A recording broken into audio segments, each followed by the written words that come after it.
Salut à tous, le journal du foot de ce jeudi 9 juin. Les infos et rumeurs du mercato, c'est un retour aux sources important pour l'OL. 5 ans après son départ pour Arsenal, Alexandre Lacazette est officiellement de retour chez les Gaunes. Le buteur français de 31 ans a décidé de rejoindre son club formateur malgré l'absence de Coupe d'Europe la saison prochaine. Il a surtout fait de gros efforts sur son salaire qu'il a divisé par 2 quasiment. Lyon pourrait maintenant tenter de faire revenir Corentin Tolisso. Le PSG de son côté a déjà son enveloppe de recrutement. Selon l'équipe, celle-ci s'élèverait à 80 millions d'euros pour le marché estival, une somme à laquelle il faut retirer les 35 millions déjà déboursés pour lever l'option d'achat de Nuno Mendes. Le calcul est vite fait, il ne reste que 45 millions à investir. La solution pour augmenter le budget mercato est donc de vendre rapidement et plusieurs joueurs. Le défenseur slovaque de l'Inter Milan, Milan Skriniar, et le Lillois Sven Botman sont visés, en plus du Lyonnais Malo Gusto. Steve Mandanda est lui dans le viseur du Stade Rennais. Le club breton pense à se séparer de son gardien titulaire Alfred Gomis, selon l'équipe et RMC Sport. Mais l'affaire est loin d'être simple. Mandanda souhaite plutôt rester à Marseille et Gomis dispose d'un gros contrat qui ne facilite pas un départ éventuel. Après le dossier Kylian Mbappé, Emmanuel Macron joue les VRP de la Ligue 1 pour Zinedine Zidane. Sur RMC Sport, le président de la République a reconnu qu'une signature de l'ancien coach du Real au PSG constituerait une chose formidable pour la Ligue 1 et le rayonnement du football français. Wesley Fofana affole les compteurs en Angleterre. Manchester United et Chelsea s'intéressent de près aux défenseurs français. De retour au plus haut niveau avec Leicester après une grave blessure l'été dernier. Les Foxes ne le lâcheront pas à moins de 80 millions d'euros. Enfin, Valence change encore d'entraîneur. Le club espagnol a annoncé l'arrivée de Gennaro Gattuso sur le banc. Il prend la relève de Pepe à Bordalas, qui ne sera resté qu'une année en poste. L'Olympique lyonnais bientôt sous pavillon américain. Des discussions ont lieu actuellement avec plusieurs investisseurs potentiels pour le rachat de parts du club.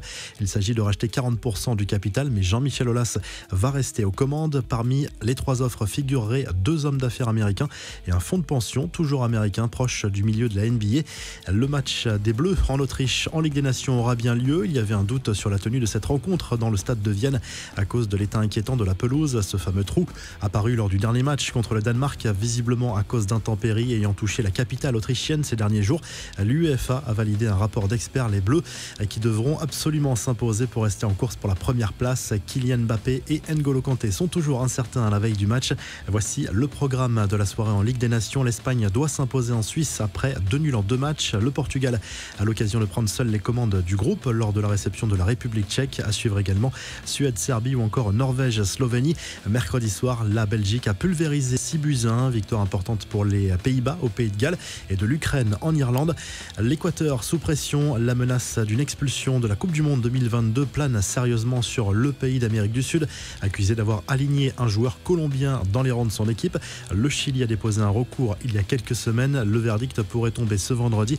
Enfin, Lionel Messi dans une série télé. La star du PSG s'est offert une parenthèse inattendue en tournant pour la série télévisée argentine Los Protectores. Il a participé à son premier tournage cette semaine et fera une apparition lors du premier épisode de la saison 2 qui sera diffusé à partir de 2023 sur la chaîne Star+. La revue de presse, le journal L'Équipe propose des tas de une ce jeudi en fonction des régions, dont celle-ci sur le PSG. Le club parisien a l'intention de prendre son temps avant de passer à l'action sur le marché des transferts. L'opération dégraissage de l'effectif s'annonce compliquée. En Espagne, le journal Sport douche un peu les supporters du Barça sur le mercato estival. Le club Blaugrana a encore de grosses difficultés financières et cherche à économiser 160 millions d'euros au niveau de la masse salariale. Le Mundo Deportivo se penche de son côté sur le potentiel départ de Frenkie de Jong, convoité notamment par Manchester United.